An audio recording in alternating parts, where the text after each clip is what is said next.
Si a ti te dicen una entrevista, ¿qué es un patrón Saga? ¿Cómo lo describirías? Patrón Saga es una transacción en sistemas distribuidos y es, en muchos casos, una pesadilla. La mayor parte del coste se va en los logs de las aplicaciones. Y eso te da igual tener un monolito que microservicios. El 40% de la bill de Amazon va a ser los logs. Entonces, si tienes muchos logs, te va a costar una fortuna. ¿Cuándo tú utilizarías comunicación síncrona, cuándo comunicación asíncrona? Y la importancia de utilizar RabbitMQ, utilizar colas para la comunicación, ¿qué ventajas tiene y qué desventajas, evidentemente? Esa información es lo que se llama eventual consistency, porque eventualmente los 100 se van a descontar, pero es posible que en este caso, si es un banco, ya sea tarde. La gente se monta unas películas con CQRS que yo flipo. CQRS es tan fácil como... Tened una cordial bienvenida a esta entrevista que le voy a hacer por segunda vez a Iván Abad, más conocido como NetMentor, una persona a la cual yo admiro mucho. Fue la primera persona que me abrió las puertas a entrevistar a gente aquí en YouTube y bueno, la verdad es que estoy muy contento de tenerte aquí. Así que vamos a hablar un poco de todo, aunque esta charla la quiero centrar en sistemas distribuidos, ya veremos por qué a lo largo de la charla, pero antes de nada me gustaría que te presentaras para aquellas personas que no te conozcan, pues quién eres, de dónde vienes, un poco tu trayectoria y dónde estás ahora. Vale, pues buenas a todos. Iván, me conocen como NetMentor en el mundo online, básicamente porque tengo un canal de YouTube que se llama NetMentor y hago vídeos principalmente de .NET, aunque últimamente estoy metiendo alguna cosilla también de arquitecturas y diseño y tal, pero principalmente de los 5 años que llevo haciendo o 6 que llevo haciendo en YouTube, la gran mayoría de vídeos son .NET. Llevo trabajando en esto más de una década ya, como casi 12 años. No sé, no hay mucho más que decir sobre mí. Vivo en Irlanda, que esto siempre suele ser curioso para la gente. Tengo vídeos también sobre vivir en Irlanda y los pros y los contras, porque sí, los sueldos suelen ser altos, pero el coste de vida obviamente es muy alto también. Y ya está. Y vengo aquí a vender mi libro, como aquel que dice, la frase hecha, pero esta vez es literal. Joder, la verdad es que, bueno, de hecho yo lo tengo por aquí también. Ojalá tenerlo firmado algún día, tío, a ver si coincidimos.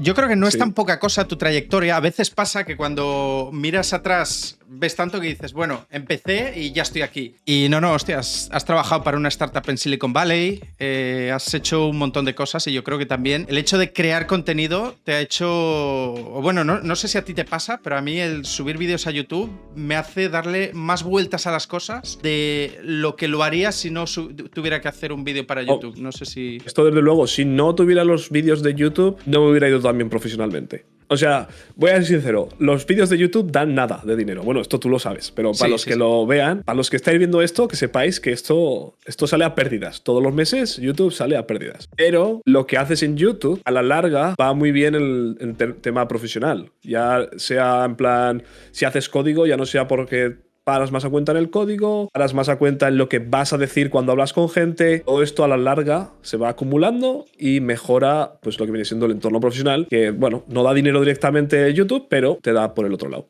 Así que sí, desde luego va bien. Claro, yo en mi caso, o sea, lo que más he notado en cuanto a apertura de puertas, porque es verdad que llevo poco tiempo, de experiencia no llego a 3 años, llevo 2 años y medio de experiencia laboral, entonces todavía no tengo ese rodaje que tienes tú como para decir, ostras, me ha abierto puertas. Ahora bien, sí que me ha permitido conocer a gente como es tu caso, que de otra manera sería muy difícil acceder a un perfil como el tuyo y poder estar aquí charlando un rato y preguntarte cosas que a lo mejor me puedes abrir camino, me puedes, pues yo qué sé, ayudar en lo que sea, incluso a título personal, porque al final yo soy egoísta y pregunto en cosas que a mí también me interesan. Y nada, pues yendo a lo primero que te quiero preguntar, bueno, después de agradecerte evidentemente de nuevo el hecho de poder charlar contigo, es sobre el tema de Microsoft, que hace un tiempo pues tuviste una entrevista con ellos y bueno, comentaste un poco cómo fue, así que si quieres...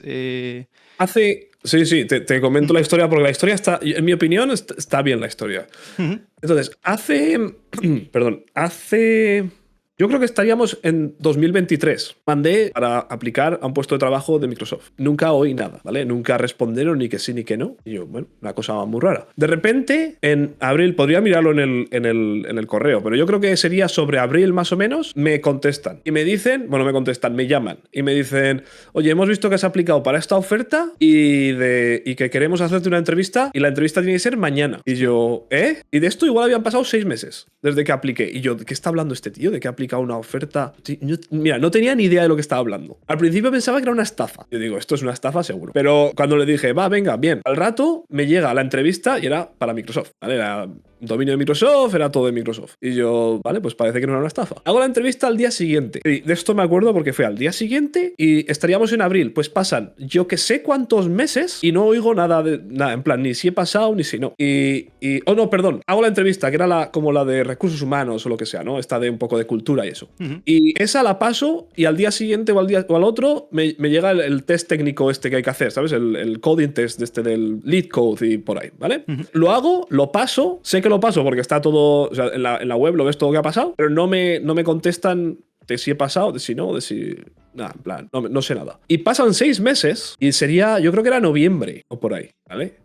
Y me llega un mensaje, oye, que has pasado el test y queremos hacerte las entrevistas, las siguientes rondas de entrevistas. En Microsoft son 3. Son una de entrevista de programación orientada a objetos, que es que tienes que diseñar un sistema pensando en programación orientada a objetos. Entrevista de diseño, la otra no me acuerdo, la verdad, la otra no me acuerdo. Pero son las 3 el mismo día. ¿Vale? Son en plan una detrás de otra. Y yo qué sé, las hago y no escucho nada. Pasan los meses, no escucho nada. Creo que la oferta esa está como en... Es que no me acuerdo ni el estado, porque tú te puedes meter... Microsoft tiene una web donde puedes ver todas las ofertas como están y eso, y te pone el estado en el que están. Y no me acuerdo exactamente en lo que estaba, pero no estaba en plan en schedule, que schedule es como en plan cuando vas a tener una, te pone eso y luego pues te aceptan o lo que sea, ¿no? Entonces no estaba en ese estado, no me acuerdo lo que estaba, y de repente un día, que yo creo que era febrero o finales de enero por ahí, me llega un mensaje de que como que la oferta pues como que se había cancelado. Y yo, hostia, qué cosa más rara. Me molestó porque claro, dices, he hecho aquí 5 horas de entrevista y de repente te llega un email súper raro, que es obviamente un bot, ¿vale? Que es en plan un textbox o lo que sea, nada de personalizar nada. Y me dice que no. Y le mando un mensaje al recruiter y me dice, el motivo por el que tu oferta ha sido cancelada está en blanco. Y yo,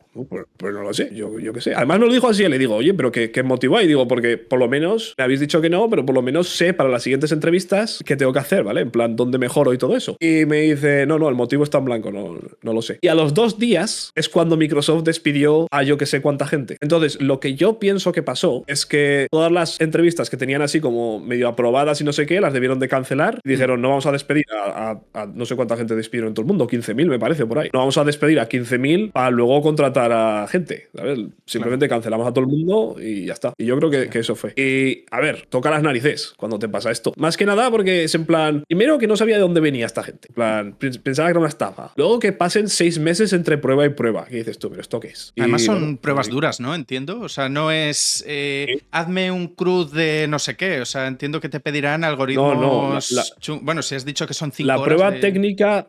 Sí, bueno, pero la de Bodacy o como se llame el sistema que utilizan es 1 hora y media y ahí tienes que hacer como 2 pruebas. La primera era, bueno, en verdad no sé si se puede decir esto, pero bueno, para que os hagáis una idea. Era como un grid, ¿vale? Un cuadrado así con muchos cuadraditos dentro y algunos estaban rellenos y otros vacíos. O sea, unos azules y otros negros, o unos blancos y otros negros. Y tenías que encontrar el grupo de cuadraditos más grande, contiguo, me parece que era. ¿Qué dices tú? Vale, eso es sencillo. Es sencillo, pero hay test de rendimiento también, ¿vale? No es tan fácil como hacer un de todos los que lo acaban, elegirán a los que más eficiente lo han hecho, entiendo. Sí. El segundo era un tree que tenía nodos y tenías que encontrar, no me acuerdo cómo era exactamente, pero era en plan, tenías lo que es un árbol y te decían, para ir de este nodo a este nodo, ¿por dónde tengo que pasar? ¿Vale? Algo así me parece que era. O para llegar de un... Sí, creo que algo así era. Era en plan, te daban como un árbol y te decían, hay que ir de este nodo a este nodo. No me acuerdo muy bien. Hice capturas. En teoría no se puede, pero... bueno, mira, para pero ahí tienes, sí, para la próxima, que de hecho, recuerdo que la última vez que hablamos hace 2 años o 2 años y pico, que todavía no, yo creo que la inteligencia artificial estaba en pañales, el tema de ChatGPT y tal, o no había salido, me parece. Estaba por ahí. No, yo creo que no. Y yo creo que estas pruebas, tengo mis dudas sobre si ChatGPT las puede hacer completamente, ¿vale? Yo estoy seguro de que ChatGPT te va a decir, tienes que utilizar este algoritmo. Pero al final tú sabes cómo funciona ChatGPT, que a la que tienes un edge case se pierde completamente, ¿eh? No tiene ni idea de lo que hacer. Entonces, esto es lo que hacen en este tipo de pruebas, ¿sabes? Es algo que ChatGPT te va a decir qué algoritmo tienes que usar, pero no va a funcionar. Tal como te lo da ChatGPT, no va a funcionar. Yo en mi caso, actualmente estoy haciendo una entrevista, o sea, todavía no la he entregado, es una prueba técnica, y es con arquitectura hexagonal, y estoy, en lugar de utilizando ChatGPT, estoy utilizando Claude, que es otra inteligencia artificial que en teoría para código va muy bien, pero no lo hace tan bien. O sea, hay cosas que si no estás pendiente dices, hostia, aquí está O sea, no estás siguiendo la regla de dependencia, tienes que estar diciéndole cosas, tal. Y yo me he dado cuenta de que tardas menos haciéndolo tú que estar corrigiendo ahí, además que lo que decías, que llega un momento que pierde el contexto y demás. O sea, que al final, no sé, el tema de inteligencia artificial está bien para cosas sencillitas, pero ya cuando te metes en estos berenjenales y en las pruebas que tú comentas, me imagino que será mucho peor. Yo tengo Copilot. Tengo Copilot Pro porque la empresa lo paga cuando estoy en la empresa y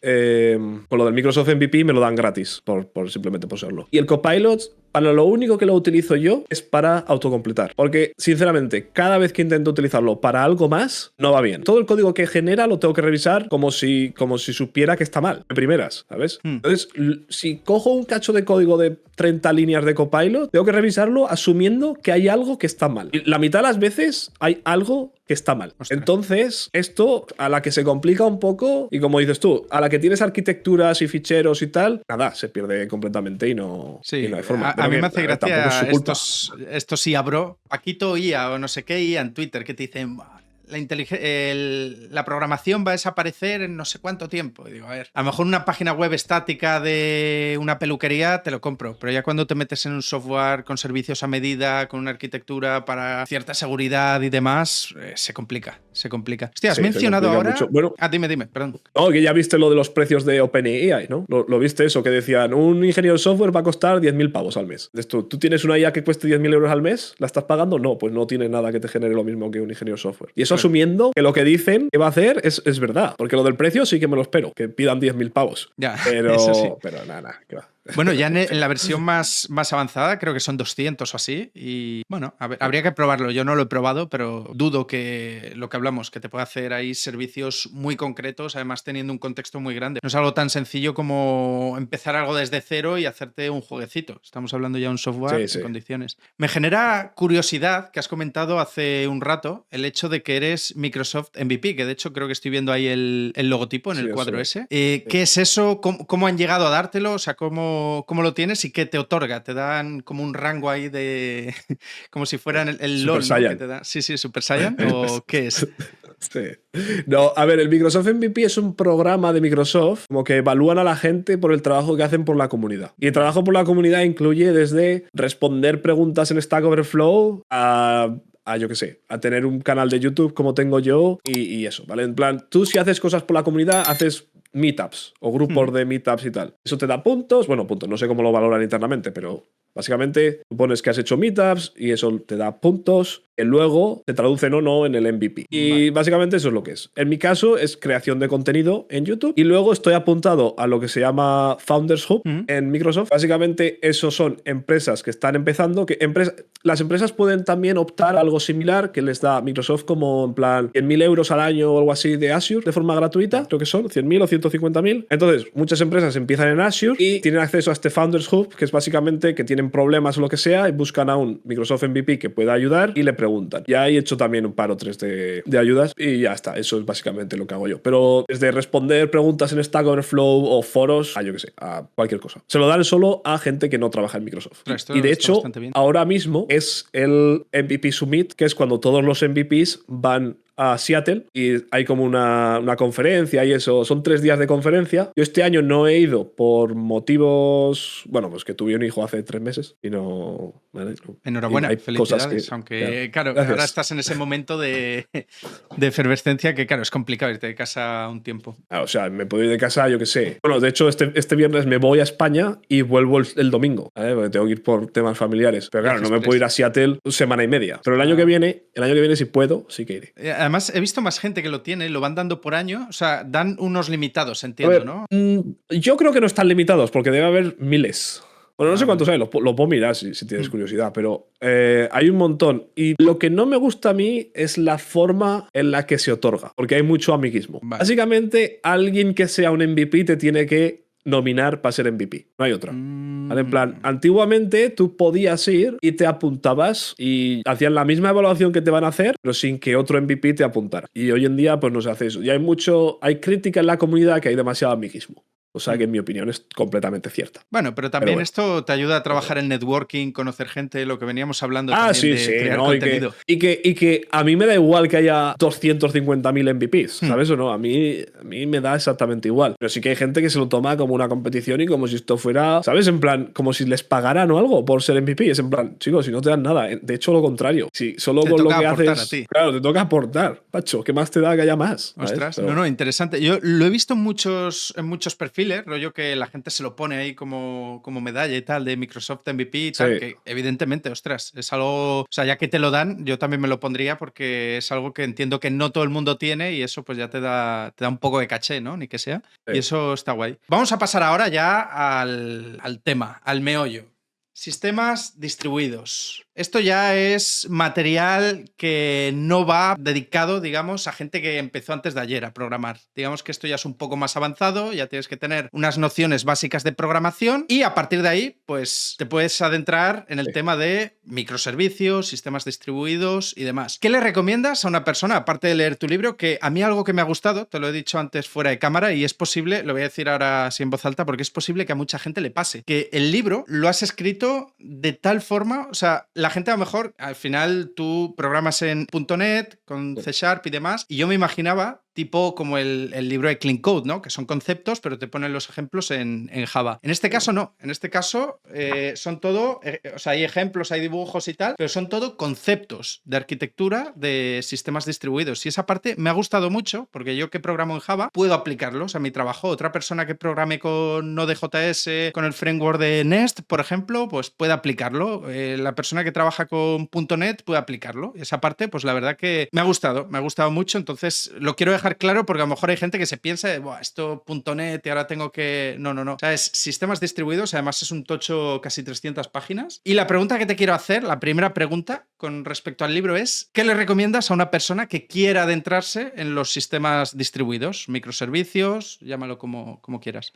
Sí, a ver, lo principal para adentrarse en esto no es que tú te quieras adentrar como tal, sino que la empresa donde trabajes tenga sistemas distribuidos o microservicios. El motivo es muy simple. Tú cuando tienes una aplicación de hobby, como puede ser mi blog, yo tengo un blog. ¿Vale? Mi blog es un monolito. Lo que más me gusta a mí, lo que más disfruto es diseñar sistemas. Pero mi blog es un monolito porque es lo que tiene sentido. Pero luego trabajo en una empresa donde los sistemas son distribuidos porque tienen mucha carga, ¿vale? No, o sea, mi blog recibe 5.000 visitas al día o 6.000, ¿vale? Y en la empresa trabajo con aplicaciones que reciben 60.000 por minuto. Claro. Entonces, ahí es donde los sistemas distribuidos importan y los microservicios, no en un blog que, ¿sabes? Que tarda poco. Entonces, aprender por tu cuenta este tipo de aplicaciones o sistemas es muy complicado porque básicamente los problemas no los vas a tener. Los problemas para justificar su uso no los vas a tener. Entonces, no eres capaz de decir, ¿por qué necesito esto? Si, ¿sabes? Si simplemente llamo a la base de datos y ya está. Llamo a la base de datos, leo el registro o leo los 20.000 registros una vez por minuto y punto. Ese problema existe, pero claro, si ahora te dicen, en vez de leerlos una vez por minuto, los tienes que leer 60.000 veces por minuto, ahí es donde cambia la cosa. Y dices tú, vale, ahora igual hay que hacer algo distinto. Entonces, lo mejor es entrar en una empresa que trabaja de este estilo, que tiene este estilo de trabajo. Ahora, si es para una propia introducción para ti, para aprender su uso y aprender cómo se hace y que te suenen en las entrevistas, esto es otra opción. Tú puedes decir en una entrevista, he trabajado con sistemas distribuidos un poco, pero con que te hayas montado en tu casa el sistema como tal y tú ahí en tu casa sepas que todo funciona y hayas hecho test de, ¿sabes? Puedes hacer test de rendimiento, que son llamadas, 5.000 llamadas por minuto. Son suficientes, 5.000 llamadas por minuto, ¿vale? Pues te puede servir...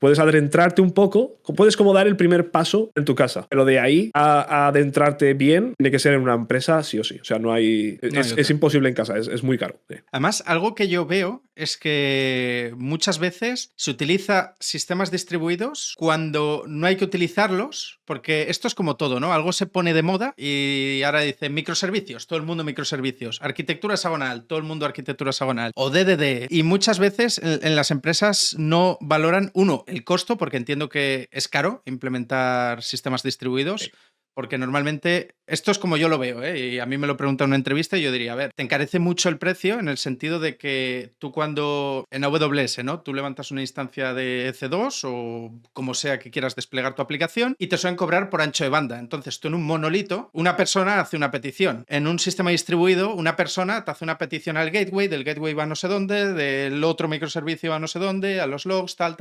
Y eso, claro, yo entiendo dentro de mi cabeza que esto encarece el precio. Entonces, ¿cuándo dirías tú que es... Ah, vale, perdón. Dime... No, esto quiero hacerte un parón aquí, porque sí.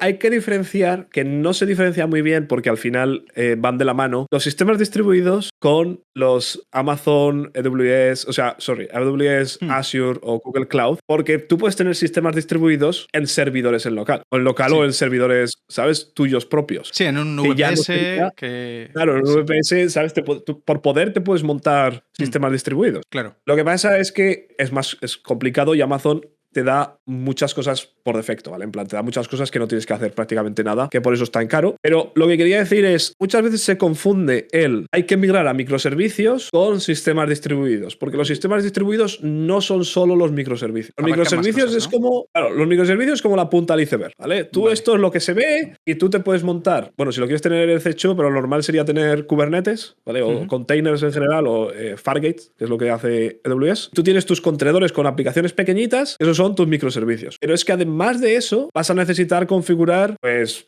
un millón de cosas, ¿vale? Si quieres acceso, puedes tener la base de datos, la puedes tener en una imagen de EC2 y ya está. Pero puedes tener también storage, que lo tendrás en S3, y el no sé qué, y los secrets lo tienes en no sé dónde, y la configuración la tienes en no sé dónde, y no sé qué. Tienes un montón de cosas adicionales a estos microservicios que los puedes hacer sin eso, ¿vale? Tú puedes utilizar los microservicios sin todo lo que te da Amazon. Y el coste será muy reducido. Bueno. Claro, pero Amazon te da un montón de cosas, como puede ser todo el tema de seguridad.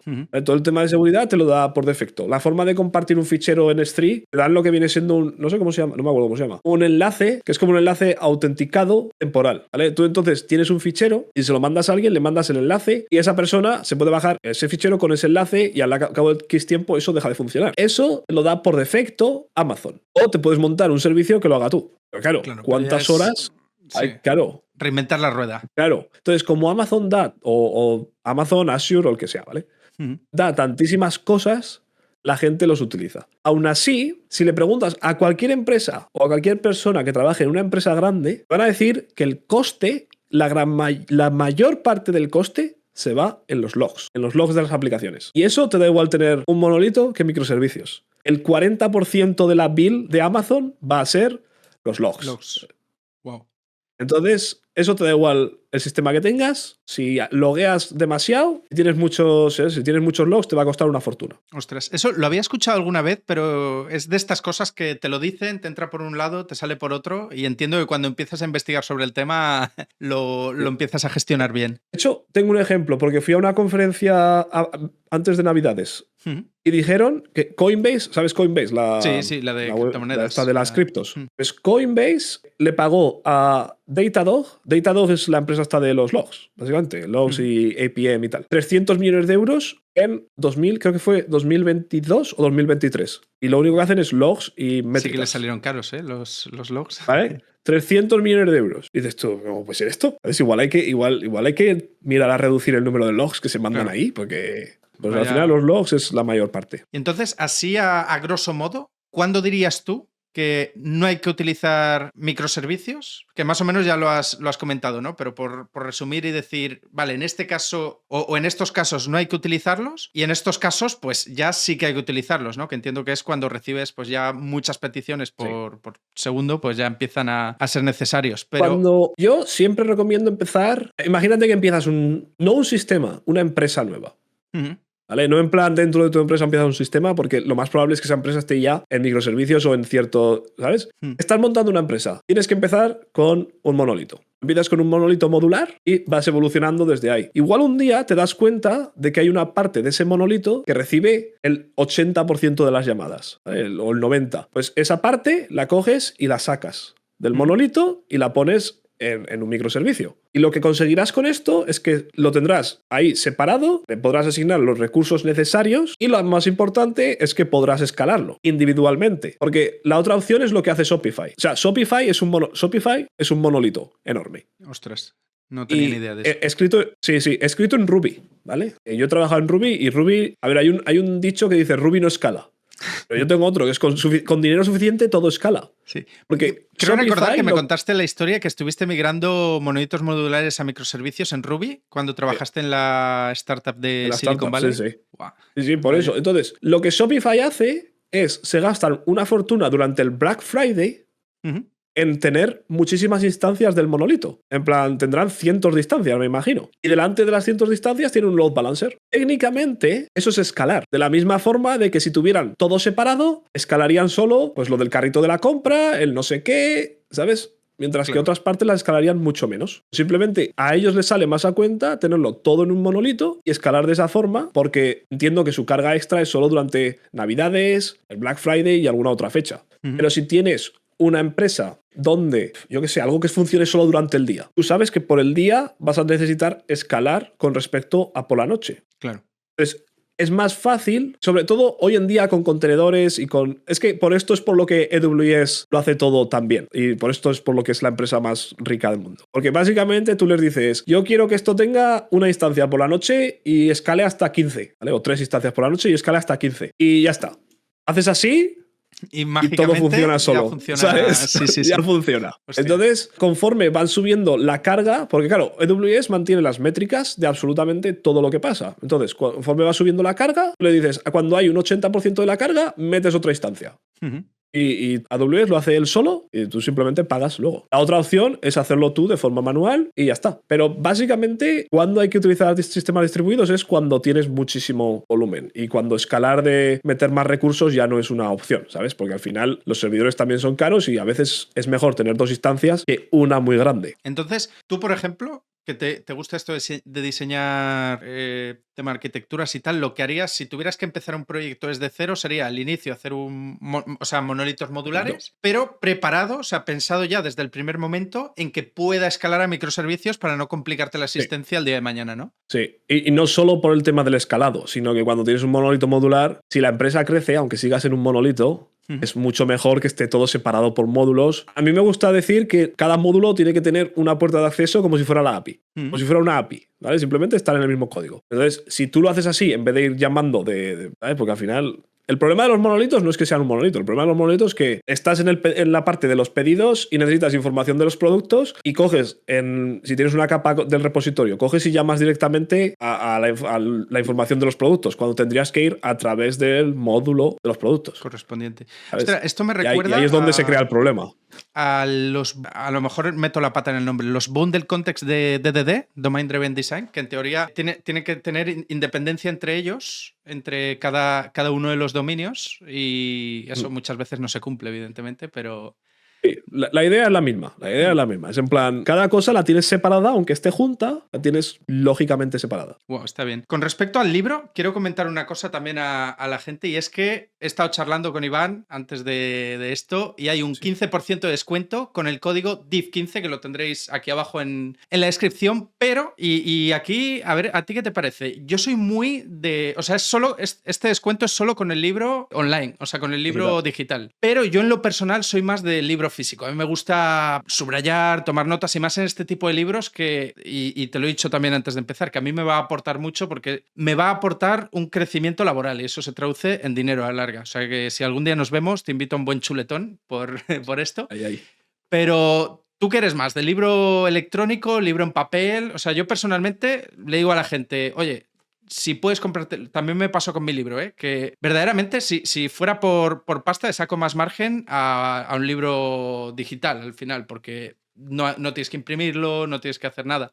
Simplemente lo que en mi caso, ¿no? No sé cómo lo habrás hecho tú, pero en mi caso lo que se lleva a Amazon es un porcentaje, yo me llevo otro y ya está. Creo que está en 70-30, ¿vale? Esto en mi libro. Sí, algo así me parece que es. Sí, no, yo prefiero físicos también. Vale, O sea, pues estamos ahí en la misma. Sí, antes leía mucho libros de novelas, ¿vale?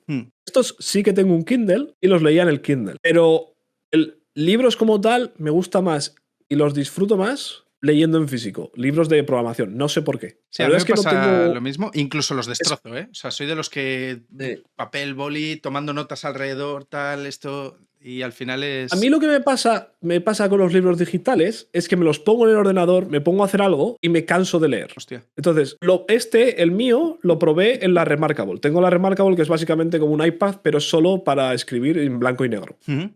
Y la verdad que iba bien, pero como normalmente me los compro todos físicos, no he probado con ningún otro. Entonces no sé muy bien cuál es. Ah, y el motivo por el que el descuento está solo de forma digital es porque básicamente puedo controlar el precio con descuentos en la forma digital, pero en Amazon no sé cómo se pone un descuento. Yo creo que no se puede. Ni idea, yo tampoco sé muy bien cómo va. Es verdad que, o sea, está muy bien porque permite a la gente escribir un libro cuando antes necesitabas una editorial y demás, pero también no es fácil, ¿eh? Esto yo lo digo por experiencia. No, yo usaba KDP, Amazon KDP, que entiendo que... Sí, sí. Y lo mismo. Complicado, tienes que estar ahí, como el libro mida no sé qué, tienes que tener cuidado también con la portada, el lomo, todo. O sea, hay mucho trabajo detrás, más allá de escribir el libro. Sí. No, y luego está el tema de, bueno, lo de las regalías, que es lo que decías antes, que Amazon se queda el 70% no sé qué, pero es que además, esto no sé si lo has explicado alguna vez. Yo quiero hacer un vídeo a final de año con cómo me han ido los libros y explicando y todo eso. Pero básicamente, o sea, tú pones un precio y a ese precio le descuentan cuánto cuesta imprimirlo. Correcto. ¿Vale? De lo que queda, tú te quedas con el 60, me parece que es. Creo que es 70, pero va variando. Creo que si los libros están generados por inteligencia artificial, te lo cambian y es 30 para ti, 70 para Amazon. Más luego te descuentan el hacer el libro y demás. Pero... Pues eso. Creo que y varía, en los digitales, donde Amazon tiene la sartén cogida por el mango, es en los digitales. Porque en los digitales, para que tú te quedes... O sea, el corte es 70-30 siempre y cuando el libro cueste menos de $10. Eso no porque lo sabía. Así lo pueden meter en el Kindle Premium, o como se llame, ¿vale? Entonces, de esa forma es 70-30. Si cuesta más de $10, es 70-30 para Amazon. Es al revés. O sea, a ti te dan lo mínimo. Hostia. Y yo puse, o sea, para que el libro se venda en México, tienes que ponerlo en Kindle, ¿vale? El formato digital, ¿vale? Entonces yo lo puse más caro que el físico con intención de que la gente no lo comprara para que así estuviera en México de forma física. Ostras, pues yo pensaba que era al contrario, que el digital te llevabas más margen. No sé por qué tenías eso en la cabeza. El digital te llevas más margen si vale el digital menos de $10. Si vale más, o $10. Si vale más, te meten un hachazo. Y a mí me ha pasado que la gente lo está comprando en Kindle y yo en plan, no lo compréis en Kindle. Comprarlo en mi web, que es exactamente los mismos ficheros. ¿Lo vais a tener igual? ¿Y lo vais a tener igual? Pues no. Y yo, joder. Bueno, aquí queda dicho. Ya la gente, allá ellos, pero yo igualmente siempre, además yo mismo, que podía haber tenido la opción de tenerlo digital y dije, no, me lo pillo físico, lo leo bien, además lo leeré más de una vez porque hay muchas cosas que las preguntan en entrevistas de trabajo. Y la diferencia entre conocer, más que sistemas distribuidos, yo veo más microservicios. No sé si... ¿Qué es lo que ves tú más? Sí, no, es porque la gente, tú cuando preguntas, normalmente preguntas por microservicios, bueno, pero al final es lo mismo, ¿vale? El término se puede intercalar. Vale. Como digo, sistemas distribuidos es más que microservicios, pero muchas empresas cuando preguntan por microservicios, preguntan por sistemas distribuidos. Hay un patrón que a mí me lo comentó un chaval que entrevisté que era muy bueno con Spring Boot y demás, que es el patrón Saga, y desde que me lo dijo, me lo preguntan mucho. Entonces, aquí para la audiencia, ¿podrías hacer un pequeño resumen de si a ti te dicen una entrevista qué es un patrón Saga? ¿Cómo lo describirías? Patrón Saga es una transacción en sistemas distribuidos y es, en muchos casos, una pesadilla o muy difícil de configurar. Me explico. Tú cuando tienes un monolito, básicamente lo que haces es, tienes un proceso, la compra de un producto. Y si por algún motivo ese proceso falla, normalmente, en muchos casos, todo pasa de forma atómica. O sea que o todo pasa o nada pasa. Esto es lo que no sucede cuando tienes sistemas distribuidos. Porque si tú vas, por ejemplo, a Amazon y haces una compra, tú compras y te pone order, no sé qué, no sé cuántas, y ya está comprado, ¿no? Pero lo que pasa por detrás es que ese order crea un evento que se llama Order Created. Ese Order Created se va a estar escuchando por diferentes microservicios, que uno va a ser el del warehouse. El del warehouse va a tener que decir, ¿esto lo tenemos en stock? ¿Sí o no? ¿Vale? Y una vez lo tengan en stock, o sepa si está en stock, vale, está todo bien, no sé qué, se genera el pedido físico. Otra parte que va a estar escuchando ese order created va a ser el tema del pago. Entonces, eso se ha confirmado, el order created se hace y te llega el pago. O bueno, Amazon hace por detrás el pago al banco, el cobro del banco, lo que sea, etc. Si no tienes fondos, el order sigue creado. Porque si tú no tienes fondos en la tarjeta, el order ID lo sigues teniendo. Esto es lo que no pasa si no tienes un patrón Saga o si no tienes microservicios, que te peta, o sea, tú intentas pagar y como va todo en una única transacción, pues te falla y no ves el order. Aunque lo tengan ellos por detrás, tú no ves el order. Entonces pues te permite Amazon, como dar marcha atrás, ¿no? Hacer un... Aquí ha fallado, claro. Todo lo que el proceso que acabo de hacer hasta llegar al punto en el que me encuentro ahora que ha fallado. Sí, todo esto ha funcionado y esto ha fallado. Entonces, ahora viene el por qué ha fallado, ¿vale? ¿Por qué ha fallado? ¿Porque el usuario no tiene dinero para pagar? ¿O ha fallado porque tenemos un error de conexión? Si tienes un error de conexión, se reintenta y se paga y al final luego se envía, ¿no? Pero si el usuario no tiene dinero para pagar, se genera lo que se llama el non-happy path, que es cuando algo peta, tienes que ir por donde petan las cosas. Entonces, ahí te mandarían un email, me imagino, que hará eso Amazon. La verdad es que no sé lo que hacen, pero bueno. Te mandan un email, imagínate que lo ignoras para siempre. Pues eventualmente, tú lo vas ignorando. Lo que hacen es generar otro evento, que se llame, yo qué sé, order non-paid, que lo lee el sistema de warehouse y le dice al de warehouse, este pedido que tenías aquí, desmóntalo, ponlo otra vez disponible, porque no va a pagar. Entonces, todo esto de el proceso para adelante y para atrás y tal, todo esto es la saga. Es básicamente el flujo de trabajo en una dirección, pero cuando peta, pues tienes que hacer todos los branches posibles, que normalmente son muchos y suele ser complicado en empresas grandes. Yo, con todas estas cosas que me estás comentando, el conocimiento de todo esto se traduce en dinero. O sea, una persona que sepa... Sí. Aplicar todo esto de una persona que no sepa aplicarlo, porque, claro, normalmente, y esto yo lo digo porque es verdad que yo normalmente la gente que me sigue es más junior y suele ser o el primer trabajo, el segundo trabajo, y ahí es verdad que la parte técnica es importante, pero no es tan importante como las soft skills o van más o menos a la par, el saber comunicar, saber hacer networking, saber moverte y tal, pero claro, llega un momento en el que quieres dar un salto económico en tu carrera y necesitas técnicamente saber hacer cosas, porque de hablar, o sea, de saber comunicarte, de tener trabajado en LinkedIn y tal, no vas a salir rentable. Vas a salir rentable cuando sabes algo concreto que una empresa lo quiere aplicar y que no todo el mundo sabe. Y esto, pues, el tema de sistemas distribuidos es una de esas cosas. Además, ya te digo, el patrón Saga a mí me lo han preguntado en un montón de entrevistas. Yo suelo poner también el ejemplo de cuando una persona realiza un pago y ese pago, por lo que sea, pues no tienes saldo en tu banco o lo que sea y hay que volver a dar atrás. Pero me gusta mucho esa explicación.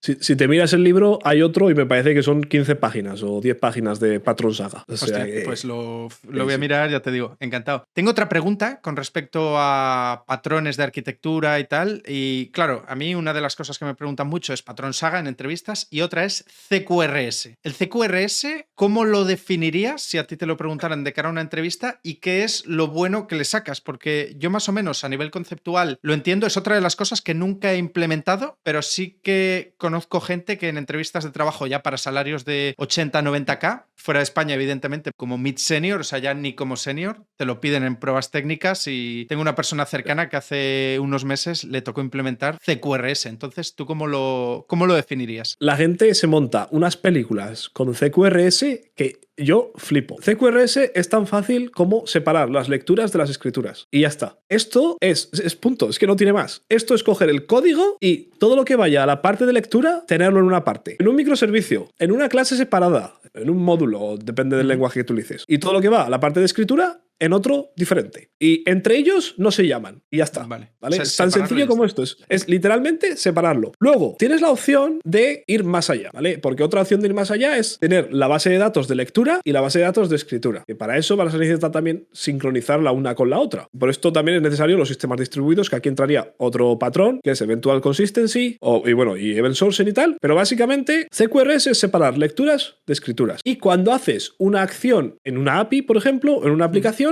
solo haces una de las dos. No haces, yo qué sé, no insertas un libro y a la que insertas un libro te doy la lista de todos los libros. Esto no.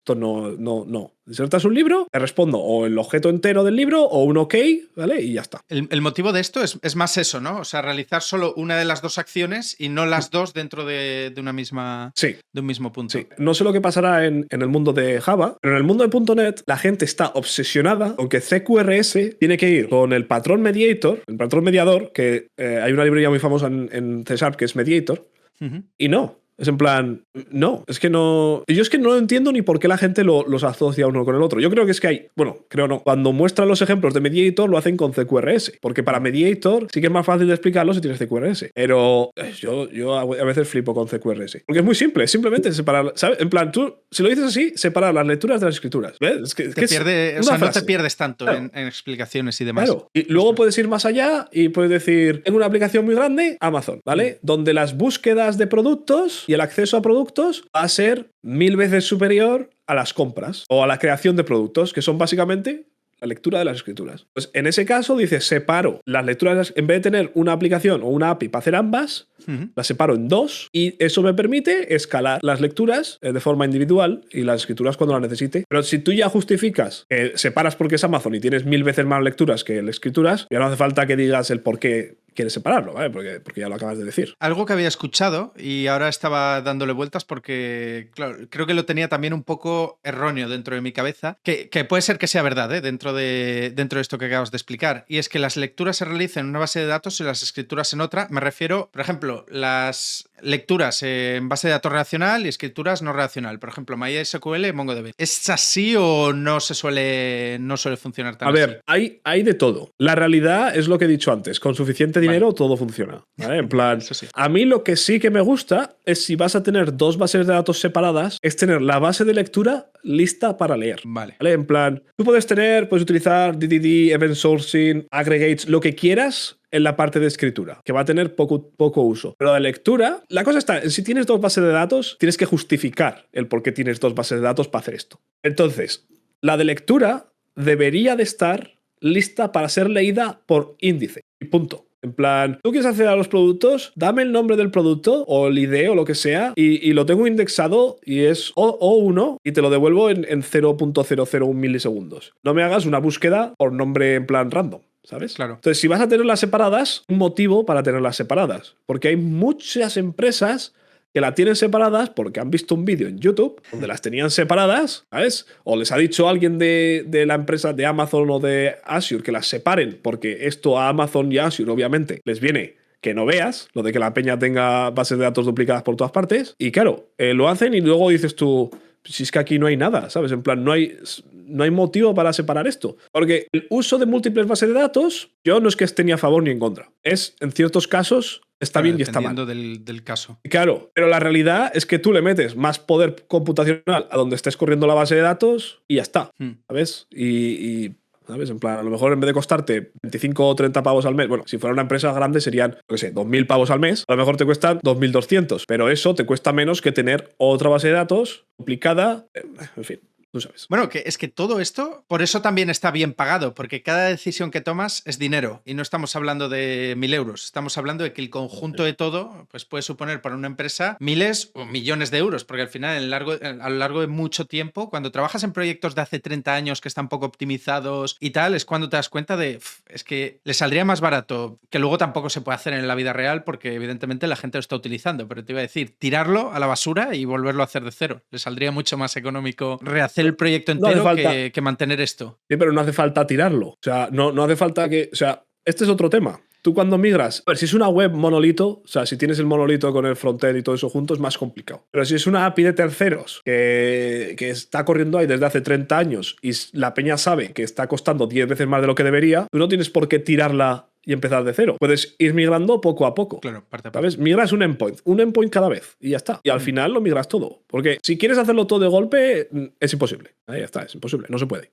No se puede. Poco a poco, pues al final tardas 4 años, pero oye, se migra todo y ya está. Sí, esto al final también el problema que yo veo normalmente en las migraciones es el equipo, porque cuando un equipo conoce unas tecnologías y lleva muchos años en eso, tienes que ir integrando nueva gente que sepa de las nuevas tecnologías y a veces hay peleas, entiendo. Complicado.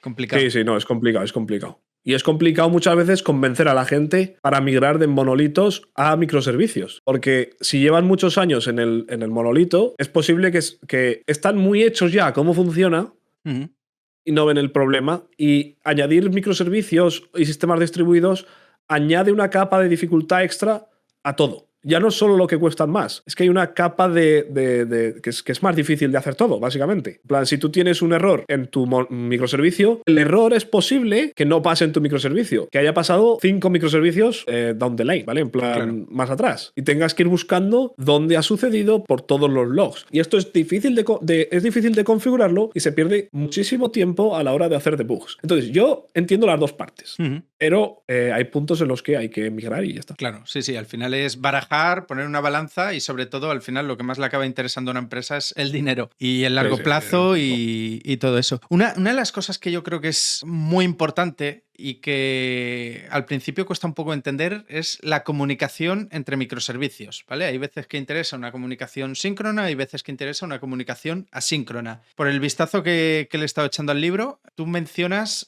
RabbitMQ, parece, está RabbitMQ y Apache Kafka para trabajar a través de colas y demás. ¿Cuándo, ¿me puedes desarrollar un poco esto? O sea, ¿cuándo tú utilizarías comunicación síncrona, cuándo comunicación asíncrona? Y la importancia de utilizar RabbitMQ, utilizar colas para la comunicación, qué ventajas tiene y qué desventajas, evidentemente, porque entiendo que habrá casos, por ejemplo, cuando es una acción de un usuario, tú ahí no puedes trabajar con asincronía, porque al final el usuario necesita recibir... Depende, porque aquí es donde mencionábamos lo de la saga de antes. O sea, la acción del usuario técnicamente es comprar el producto y tú le has dicho que lo ha comprado, pero en verdad no lo ha comprado, claro, ¿sabes? Entonces, ese caso, por ejemplo, es comunicación asíncrona, ¿vale? Que para los que no sucede toda de golpe y tal. Cuando yo utilizaría comunicación síncrona, o sea, llamadas de un microservicio a otro directo, una llamada HTTP o gRPC o lo que quieras, es cuando necesitas saber la información en tiempo real. ¿Cuánto dinero tengo en el banco? El banco tiene una llamada directa, bueno, en ese caso seguramente vaya a la base de datos directa, pero bueno, imagínate que estás separado en un microservicio, tiene una llamada directa a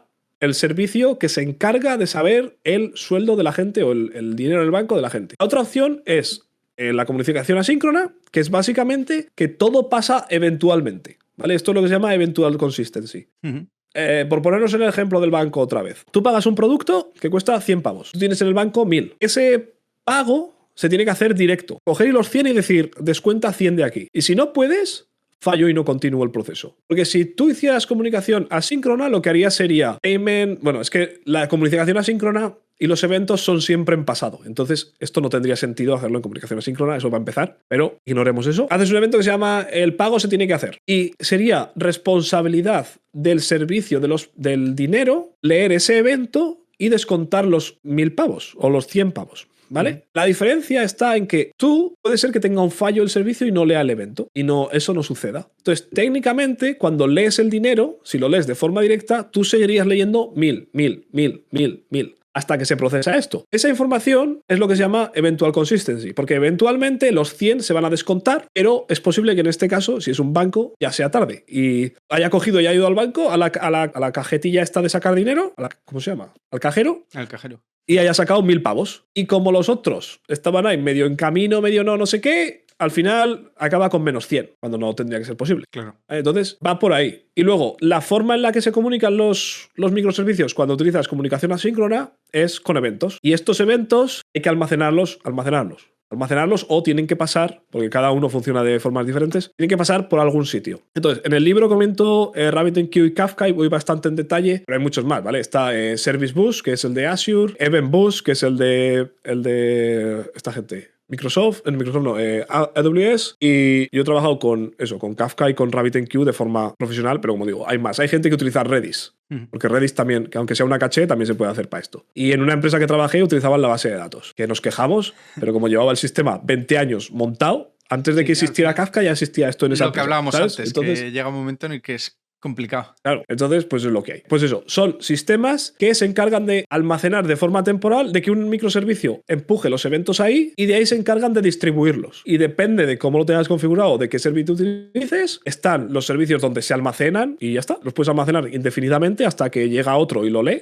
O hay otros que pasan por ahí y si no hay nadie escuchando, los borran y punto, ¿sabes? Desaparecen y ya está. Claro, algo que también esto yo creo que es importante porque a veces el tema de, o sea, si tú eliges mal cómo funciona la comunicación entre microservicios, se puede liar parda. Incluso hay en proyectos que solo trabajan con comunicación síncrona. Y esto, claro, es una dependencia total. O sea, no serían microservicios, sí, claro. casi. A ver, serían microservicios porque en verdad son microservicios. Lo que pasa es que están lo que se llama, ¿cómo se llama en castellano? No sé cómo se llama en castellano, en inglés, pero en inglés son highly coupled microservices. Porque básicamente dependen de otros, ¿vale? Son en plan... Ya está. Técnicamente, si utilizas comunicación asíncrona, también dependes de los otros microservicios. Claro. Lo que pasa es que no dependes de la misma forma, ¿vale? Se sobreentiende que funcionan eventualmente. La diferencia es que si la comunicación es directa, no funciona. Uno no funciona, el tuyo tampoco. ¿Vale? O si tu microservicio de devolver el dinero no funciona, cuando tú te metes en el banco a ver tu dinero, no lo ves. ¿Vale? Esa es la diferencia. Y luego está el tema de que hay otra forma que también tiene que ver con la consistencia eventual, que es básicamente tener la información duplicada. Tú tienes la información de otro microservicio en tu microservicio, pero la fuente de verdad es el otro microservicio. Yo qué sé, algo que sea... Tú tienes el microservicio de pedidos y tú sabes que cuando la gente ve los pedidos les gusta ver el nombre, pero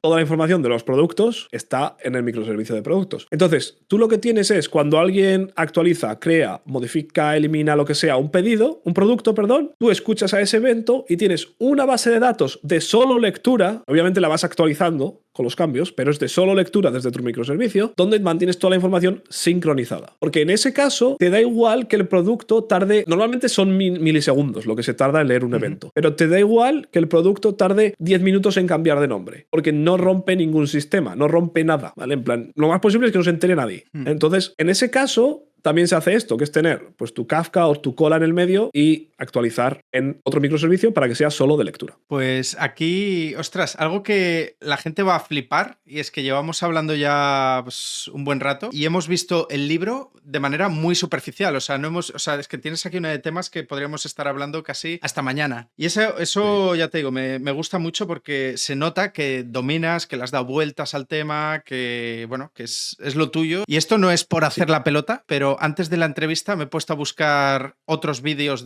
porque al final tú tienes un curso de YouTube y de ese curso has acabado escribiendo este libro. Que por cierto, sí que, o sea, aunque no lo he leído entero, pero he visto que también te has dedicado a guía turístico, o sea, que no vienes de... Soy programador de cuna, o sea, que has hecho...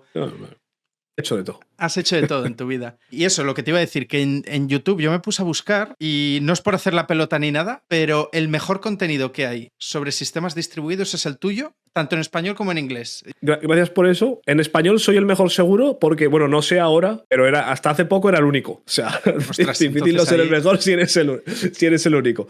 En el curso que tengo en YouTube, que por supuesto es gratuito, me centro mucho en la implementación de todo lo que digo. Eso lo menciono al principio en el libro. Digo, este libro no tiene código porque el código ya está hecho. ¿Vale? El código está en el curso de YouTube. Entonces tú puedes ir ahí, tú puedes coger y leer el libro y no están en el mismo orden porque al final he organizado el libro mejor que mejor. Parecido, pero mejor. Yo creo que mejor. Pero todo el código está ahí. Eso sí que está en C#. Eso sí que está todo en C#. ¿Vale? Entonces, una de las cosas en la que yo creo que me caracterizo y que yo estoy orgulloso de ello, pero el motivo por el que el libro tiene 300 páginas y no 500 es porque yo no sé meter paja. En plan, yo... Bueno, que eso está muy bien y se agradece, ¿eh? Como lector sí. es de agradecer. Veo vídeos y he visto cursos y tal, y la mitad es paja, tío. Y no veo mucho por eso. Y alguna vez pienso, me gustaría meter en el libro, cuando lo estaba escribiendo decía, tengo que ver qué más meto, ¿sabes? En plan, y no se me ocurría, porque yo sé que puedo meter cosas inservibles, pero no me gustó. De hecho, una de las cosas curiosas es que en el libro hago un deep dive de Kafka y RabbitMQ. Y originariamente, Kafka creo que eran 20 y pico páginas. ¿Vale? En plan, 20 y pico páginas de Word. Y dije, no puedo meter 20 y pico páginas de Word de un tema que es una mínima parte de esto porque pues, muchísimo. Y al final lo acabé reduciendo y creo que al final son 7 o por ahí. Pero esto es lo que digo, yo no sé meter paja. Cuento exactamente lo mismo que contaba en las 20 y pico páginas, pero en 7. Hay alguno que me ha dicho, pues eso, que les gusta mucho. Y me gustaría acabar hablando del libro, de que meto simulaciones de entrevistas. Es verdad, Entonces, la parte final... Eso es posible que le interese a mucha gente porque meto 3 simulaciones de entrevistas y son 3 niveles distintos. En cada nivel se piden diferentes cosas. No es simplemente que el ejercicio como si sea más complicado, sino que lo que se pide sea una mejor implementación de lo que se vio en la versión anterior, etc. Yo creo que, por lo que me han dicho, están muy bien. Entonces, estoy muy contento con ello. A ver, es que al final es lo que buscamos todos, ¿no? Yo creo que en mi caso, cuando lea este libro y lo estudie bien y lo repase, mi objetivo va a ser encontrar un mejor trabajo, ¿no? Y el hecho de que ya lo des masticado y sepas más o menos lo que te van a preguntar y cómo responder y demás, pues al final es una preparación que a lo mejor, pues es lo que decías tú, que en otros libros que tienen más paja y demás te puedes perder ahí por los laureles. Sí. Así que, pues nada, muchas gracias, Iván. Me gustaría que cerraras tú esta charla que hemos tenido, entrevista, llámalo como más te guste, diciendo pues lo que tú quieras. Eres libre para cerrarlo. Me he dejado muchos temas porque evidentemente no he podido leer el libro, aunque lo he visto por encima y tal, y me gustaría, ahora mismo que hemos acabado, digo, wow, ojalá tener más conocimiento para poder profundizar todavía más, pero aún así creo que ha sido una charla muy interesante. Creo que a la gente, pues evidentemente, que quiera crecer y que quiera un salto laboral, ya no solo un mejor trabajo, sino evidentemente un salto económico, pues lo va a agradecer porque al final es el camino. Y nada, de cara al cierre, pues agradecerte esta charla contigo, que para mí también ha sido, o sea, yo estoy como un verdadero fan porque a mí me apasiona esto y el poder hablar con alguien con tu trayectoria, pues es la hostia, la verdad, hablando en castellano. Y ya te dejo cerrar, que si no me tiro aquí esta mañana despidiendo, pero eso, muy, muy agradecido, tío. Vale, pues primero de todo, muchas gracias por tenerme, muchas gracias por todo. Yo encantado de venir todas las veces que quieras, en plan, sin problemas. A estas horas, sin problemas. Quiero decirle a todo el mundo, porque como has mencionado antes que que la gente que te sigue suele ser más junior, es que muchas veces en la empresa como que nos atascamos y pensamos que no sabemos hacer las cosas. Y es muy posible que sea cierto, pero es que nadie sabe hacer las cosas antes de saber hacerlas. No sé si me explico bien, en plan, nadie nace aprendido. Entonces, mucha gente se atasca